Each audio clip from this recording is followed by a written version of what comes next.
Coucou, c'est Rova et bienvenue dans cette nouvelle vidéo où aujourd'hui on va parler des... Alors dans un premier temps, je vais vous montrer comment j'ai créé une sorte de petite batterie de terrarium. Si jamais la partie création de terrarium ne vous intéresse pas, dans ce cas-là, je vous invite à aller à ce timecode pour aller directement voir la partie de la vidéo où je parle et où je vous montre les deux serpents que je possède. Et c'est parti, on va pouvoir commencer par la création des terrariums, donc des terrariums que j'ai fait durant le confinement. Je vais vous montrer ça de A à Z. Alors, pour construire cette batterie de terrarium, donc qui sera composée de 2 terrariums, mais je pense qu'on peut aller jusqu'à 3. J'ai tout d'abord commandé des terrariums à monter soi-même sur Amazon. Donc il faut bien choisir la taille de terrarium qu'il vous faut. Donc la première chose à faire, c'est de choisir l'espèce que vous voulez. Et en fonction de l'espèce que vous voulez, vous prendrez une taille de terrarium adaptée. Si vous prenez un serpent qui fait 10 cm, vous ne le mettrez pas dans un terrarium de la même taille qu'un serpent qui fait 1,20 m. Donc voilà. Donc je suis parti sur ces terrariums là d'Amazon pour les espèces que je prévois de prendre. Donc le terrarium était à peu près à 100 € l'unité. Ils sont arrivés assez rapidement en une semaine il me semble et ben ensuite il fallait les monter soi-même. Donc ils arrivent bien emballés, bien protégés, moi j'étais plutôt satisfait de ça.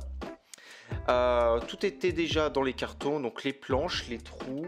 Ensuite vous avez les vis que vous pouvez visser juste avec un simple tournevis, ça fonctionne bien. J'avais un petit peu peur que les planches du terrarium que j'ai reçues soient un peu fines niveau robustesse, mais au final après ça fonctionne très bien, il n'y a pas de souci particulier. Vous pouvez partir sur ça fonctionne bien. Donc la première étape, ça va être de tout visser de manière à ce que votre terrarium soit complet.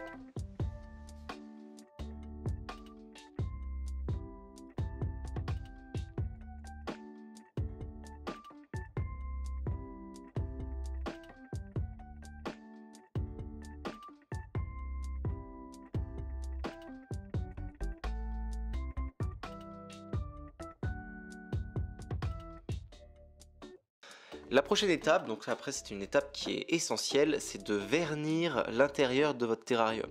Donc le vernis, vous pouvez en trouver dans les magasins de bricolage ou sur leur site internet.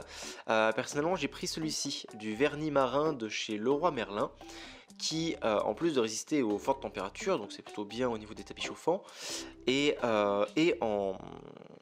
au niveau des émissions de gaz étant A+, donc voilà, c'est pour éviter de mettre quelque chose qui soit toxique pour votre animal.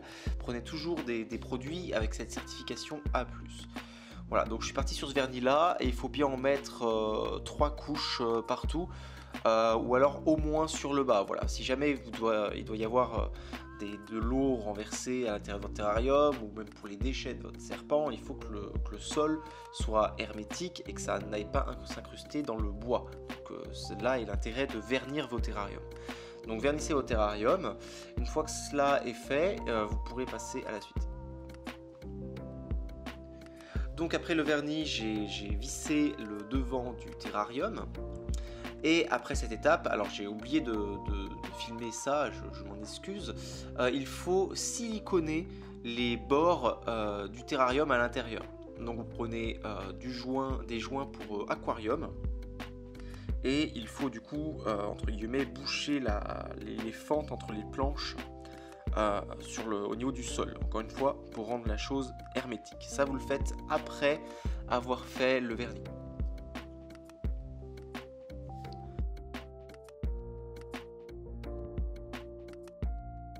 Avant d'empiler les terrariums, j'ai également décidé de les peindre. Donc j'ai pris même chose de la peinture certifiée A+, pour être sûr qu'il n'y ait pas de gaz émis toxiques.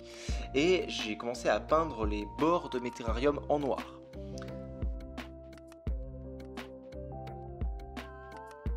J'ai également créé une sorte de grand C en planche d'OSB 3 que j'ai fait découper du coup à Leroy Merlin, de manière à ce qu'on cache entre guillemets les tables Ikea en bas et qu'on ait une sorte du coup de colonne noire avec les terrariums dedans. Comme ça sera beaucoup plus esthétique.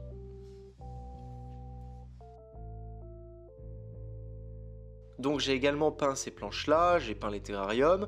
Une fois que tout cela est fait, j'ai juste eu à les empiler. à également peindre du coup les petites cales qui surélèvent les terrariums de manière à ce qu'on ait vraiment un résultat qui soit uni au niveau du noir.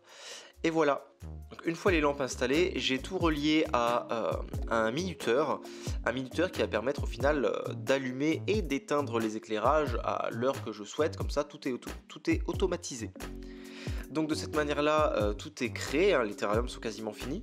Tout ce qui me reste à faire, c'est acheter les tapis chauffants et vérifier également que tout se passe bien avec les thermostats, etc. Voilà. Faites tourner, entre guillemets, le terrarium avant d'en sortir votre serpent pour vérifier que tout va bien au niveau de votre tapis, qui chauffe suffisamment, et également que votre thermostat régule suffisamment, enfin de manière correcte du moins, le tapis chauffant. Au niveau de l'éclairage, à l'intérieur des terrariums, j'ai placé des lampes d'aquarium de 58 cm de manière à fournir une lumière qui soit bien, qui soit assez forte et qui puisse bien couvrir toute la longueur du terrarium. Ce qui est bien avec ces choses-là, du coup, c'est que c'est assez esthétique et surtout ça peut encore une fois résister à un petit peu d'humidité, etc. Donc voilà, une fois tout cela fait, tout est prêt pour les nouveaux serpents qui n'arriveront malheureusement qu'en août ou septembre, je pense, à le temps que les bébés soient disponibles sur le marché. Et en attendant, je vais déjà pouvoir vous présenter les 2 serpents que je possède déjà. Et voilà le premier serpent dont je vais vous parler, le serpent des blés. Alors, le serpent des blés est une couleuvre américaine, donc qui vit dans le sud des États-Unis, donc vers la Floride, Miami, un petit peu au Mexique aussi, je crois. C'est un serpent qui est très calme, qui est très conseillé pour les débutants. Donc ça va être la coloration naturelle, donc brune, tachetée un petit peu de rouge. Vous pouvez voir sous le ventre un damier blanc et noir, donc qui est présent chez quasiment tous les spécimens de cette espèce. Une chose qui est assez drôle avec cette espèce, c'est que elle est très reproduite déjà depuis, je crois, 60 ans. Ça fait à peu près 60 ans qu'elle est élevée en tant qu'animal de compagnie, si on peut dire. Et il se trouve qu'il existe plein, du coup, de mutations de couleurs disponibles sur le marché. Voilà, donc pour cette espèce qui est très conseillée pour les débutants, qui est très docile, très facile, voilà. Il y a plein de colorations différentes. Je vais vous en mettre plusieurs en exemple. Donc c'est un serpent qui va atteindre une fois adulte environ 1 mètre, 1 mètre 20. On vous conseillera un terrarium à peu près de 100 cm sur 40 ou 50. Moi c'est ce que j'ai pour celle-ci et je trouve que ça lui va bien. Il faut toujours avoir un côté chauffé par un tapis chauffant. Donc que vous mettez souvent sous un tiers du terrarium et donc l'autre côté qui n'est pas chauffé. Il faut avoir une cachette au côté chaud, une cachette au côté froid et bien sûr mettre aussi la gamelle d'eau au côté froid. Donc un serpent comme ça, vous allez le nourrir plus ou moins en fonction de si c'est un bébé ou si c'est un adulte. Si c'est un bébé, il va se nourrir quand même beaucoup plus souvent, donc on va dire à peu près 2 fois par semaine.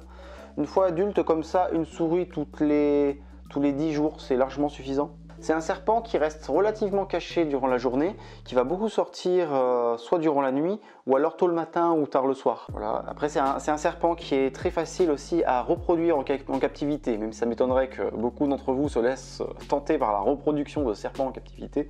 Au niveau de la taille des souris, donnez toujours une souris d'une taille adaptée à votre serpent. Il ne faut pas qu'elle soit trop grosse. Généralement, on prend comme indicateur 10% du poids du serpent. C'est plus ou moins vrai en fonction de l'âge. Dans tous les cas, quand vous allez aller acheter des souris dans une animalerie, demandez bien au vendeur quelle souris il faudrait que vous preniez pour votre serpent. Enfin, vous allez vite vous y retrouver dans tous les cas. Donc elle s'appelle Pastel. Je l'ai depuis maintenant 4 ans et demi. Donc en tout cas, c'est qu'un serpent que je pourrais vous conseiller. Au niveau du maintien, il est très facile. C'est un serpent qui est très docile, qui va avoir plein de mutations de couleurs pour que vous puissiez un peu choisir ce que vous vouliez. C'est vraiment intéressant. Il faut changer l'eau de sa gamelle tous les jours ou au pire du pire tous les 3 jours. Les manipulations comme ça, il ne faut pas exagérer avec les serpents. Les serpents, c'est pas des chiens, c'est pas des chats. Ça n'aime pas le contact humain, c'est plus du stress qu'autre chose pour eux. Les serpents, c'est plus comme des poissons. Il faut les laisser évoluer dans leur terrarium.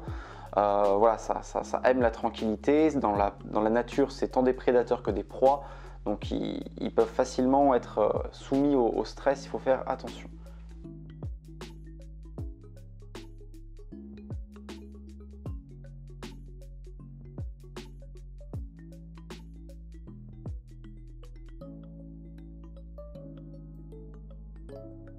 Donc voici le terrarium que j'ai créé pour elle. Donc c'est un terrarium qui fait donc 100 cm sur 40 de profondeur. Encore une fois, pour un serpent de 1,20 m, pour moi, ça m'a toujours semblé tout à fait correct et suffisant. De ce côté-là, vous avez son coin chaud. Son coin chaud, pourquoi? Parce que si on regarde en dessous du terrarium, alors, je ne sais pas si on va bien voir, mais le terrarium est légèrement surélevé grâce à des petites cales en bois que j'ai mis comme ça, un petit peu sur tout le long du terrarium. Et là-dessous, vous avez un tapis chauffant. Vous avez un tapis chauffant du coup qui va chauffer tout le tiers ici du terrarium, tout le tiers où vous avez du coup une petite cachette pour elle, juste ici. Voilà, donc elle peut se mettre dessous. Au niveau du substrat, donc le substrat c'est ce qu'on met au sol pour les serpents, j'ai mis de l'aspen, je crois, attendez, de l'aspen snake bedding. C'est ça que j'ai mis pour tous mes serpents. Voilà, c'est une sorte de copeaux de paille, je crois. C'est joli, c'est simple, ça marche très bien. Autre chose à savoir, la lumière, mais également le tapis chauffant à ce niveau-là, sont contrôlés par des thermostats qui sont ici. Donc un thermostat, qu'est-ce que c'est? Un thermostat, ça permet de contrôler la température de votre tapis chauffant pour pas qu'il ne chauffe trop. Parce qu'un tapis chauffant, ça ne va pas chauffer juste à la température à laquelle vous voulez. Non, il faut que vous ayez un appareil comme ça, donc un thermostat, qui puisse contrôler la température du tapis pour pas qu'il ne chauffe trop et pour pas qu'il ne cuise votre serpent. Ce qui est une grosse erreur que j'ai fait au tout début, et ça a coûté la vie à mon tout premier serpent. Donc ne faites pas de bêtises. Et si jamais vous prenez un serpent, prenez tout de suite avec un thermostat qui vous servira durant toute la vie de votre animal, donc pour contrôler la température du tapis chauffant et également pour contrôler après d'autres paramètres.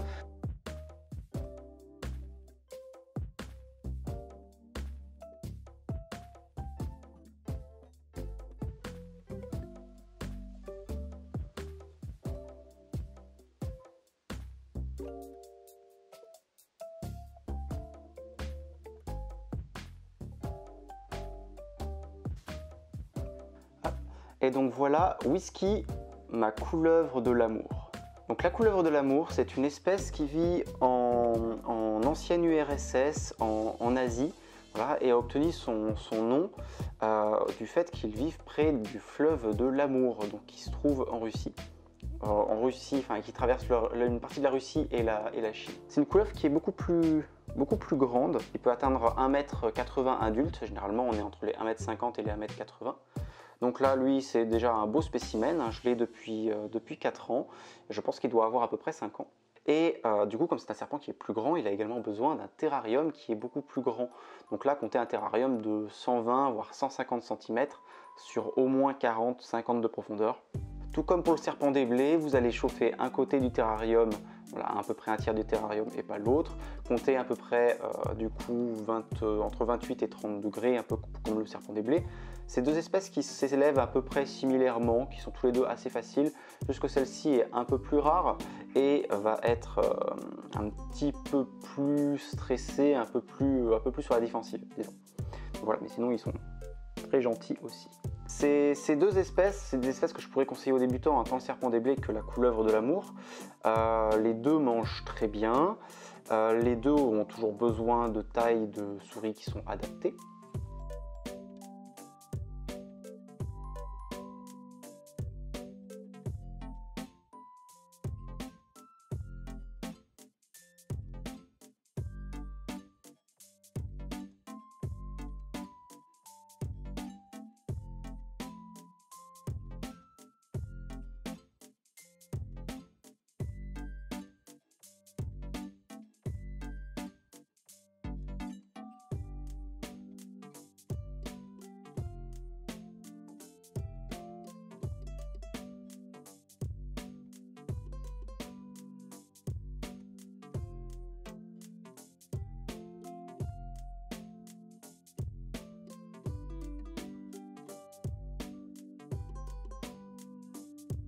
Une chose intéressante à savoir sur cette couleuvre-là, c'est qu'elle n'a pas du tout la même couleur lorsqu'elle est bébé. Lorsqu'elle est bébé, elle a plus une coloration gris-brun un peu moche avec des spots un peu plus foncés. Elle prend cette coloration noire et jaune en grandissant. C'est aussi un serpent qui aime plutôt bien l'eau. J'ai surpris ce serpent-là se baigner quand même pas mal de fois dans sa gamelle lorsqu'il faisait chaud. Donc n'hésitez pas à mettre quand même une bonne gamelle d'eau pour cette espèce parce qu'elle aime beaucoup se baigner. Donc là, toutes les espèces dont on parle, là, le serpent des blés et aussi la couleuvre de l'amour, c'est des serpents qui vont vivre entre 15 et 20 ans. Au niveau des terrariums, vous avez juste besoin d'enlever les crottes qui font de temps en temps, donc une fois par semaine. Et vous faites un nettoyage complet du terrarium, à peu près une fois tous les 4 ou 6 mois maximum. Voilà. Vous nettoyez tout au vinaigre blanc. Vous nettoyez tout au vinaigre blanc, vous laissez sécher et puis vous remettez votre serpent dedans. Donc ça, c'est quand même un grand serpent. Et donc le nom scientifique de cette couleuvre, parce que dans le milieu de la terrariophilie, les gens marchent beaucoup avec le nom scientifique des espèces. Ça, c'est Elaphe schrenki. Quand vous allez prendre votre serpent dans un terrarium, c'est bien de le prendre d'un geste calme et assuré. Voilà. Vous y allez doucement, vous lui dites qu'il est là et vous le prenez. Si vous faites trop durer cette partie où vous allez le toucher, essayer de l'attraper, le toucher, essayer de l'attraper, ça risque de le stresser et il sera plus difficile du coup à calmer une fois dans vos mains. Et donc voilà le terrarium de ma couleuvre de l'amour. Donc même chose, le terrarium est un petit peu surélevé pour laisser passer le tapis chauffant qui va du coup chauffer cette partie-là. Donc je lui ai trouvé une grande planche comme ça qui est très bien, où il aime bien grimper et surtout il aime bien se poser exactement ici pour faire un petit peu bronzette. Parce que la lampe que je lui ai mis au-dessus, elle émet une très légère chaleur du coup qui chauffe cet endroit et du coup il aime bien se poser là pour chauffer. C'est très joli à regarder. Donc toujours et encore les thermostats, hein, très important, vous n'enlevez jamais ces choses-là, c'est très important d'avoir les thermostats. En grandissant, vos serpents vont vous faire des mues. Donc les serpents ne vont pas avoir une peau élastique comme la nôtre, hein. Encore une fois, leur peau c'est un peu comme de l'ongle, et ils sont donc obligés de temps en temps de sortir de leur peau pour s'en faire une nouvelle.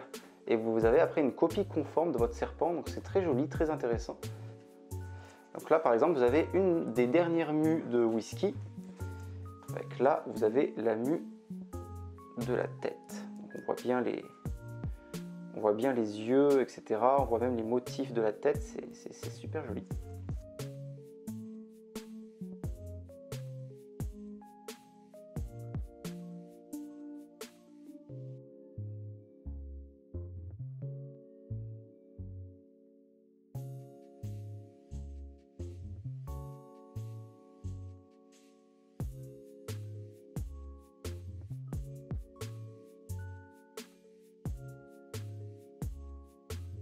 Alors, il faut savoir aussi qu'il existe beaucoup d'espèces de serpents. Là, j'en ai 2 personnellement et je vais bientôt du coup en avoir 2 nouvelles que je vais mettre dans les terrariums que j'ai construites. Et je vous ferai du coup une nouvelle vidéo pour vous présenter les 2 nouvelles espèces que j'aurai. Voilà, il n'y a pas que ces 2 espèces de serpents là que vous pouvez avoir à la maison, vous pouvez en avoir plein de toutes les formes, de toutes les tailles, de toutes les couleurs. Si jamais vous voulez un serpent, je vous le dis, ça coûte cher au début, acheter un terrarium, acheter un thermostat, les décorations, etc. C'est un petit peu cher. Donc prévoyez un certain budget au départ. L'avantage après, c'est que ça coûte plus rien. Et au niveau de l'entretien, ça demande très peu d'entretien. Vous pouvez partir plusieurs jours en vacances sans que ça ne gêne, vu que le thermostat règle tous les paramètres du terrarium. Ça ne fait pas de bruit, ça ne fait pas d'odeur. C'est des espèces que je trouve assez originales à avoir à la maison.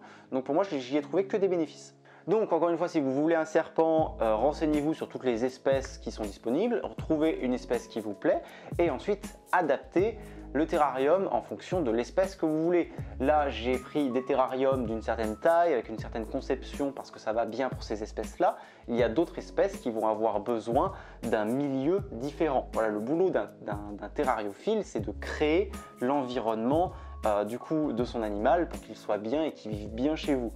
Une dernière chose à savoir, il faut toujours adapter la taille du terrarium en fonction de la taille de votre serpent. Si jamais vous avez un serpent de 40 cm, vous n'allez pas le mettre dans son terrarium de 1,20 m. Non, il faut toujours avoir une taille de terrarium adaptée au serpent. Moi, ce que je vous conseille de faire, et ce que je trouve quand même beaucoup plus économique, donc c'est de mettre des cales à l'intérieur de votre terrarium. Vous achetez déjà le terrarium final. voilà, achetez déjà le terrarium final et vous mettez une cale, par exemple en plexiglas que vous pouvez couper pour que ça épouse la forme de votre terrarium à l'intérieur. Vous mettez du scotch pour qu'elle tienne et vous décalez cette cale petit à petit au fur et à mesure que votre serpent grandit pour lui donner de plus en plus d'accès dans le terrarium. C'est assez facile à faire et surtout ça vous évite d'acheter 40 terrariums. Voilà, un nouveau terrarium à chaque fois qu'il grandit un peu, c'est quand même un peu bête. Donc utilisez ce système de cale, ça fonctionne super bien. C'est ce que j'ai fait pour mes 2 serpents et c'est ce que je ferai pour les 2 prochains. En attendant, j'espère que cette vidéo vous a plu. En tout cas, moi, ça me fait plaisir de partager une autre de mes passions sur ma chaîne YouTube. C'est assez particulier. Je sais que beaucoup sont là pour des choses furies. J'espère quand même que cette vidéo vous a plu ou aura éveillé votre curiosité.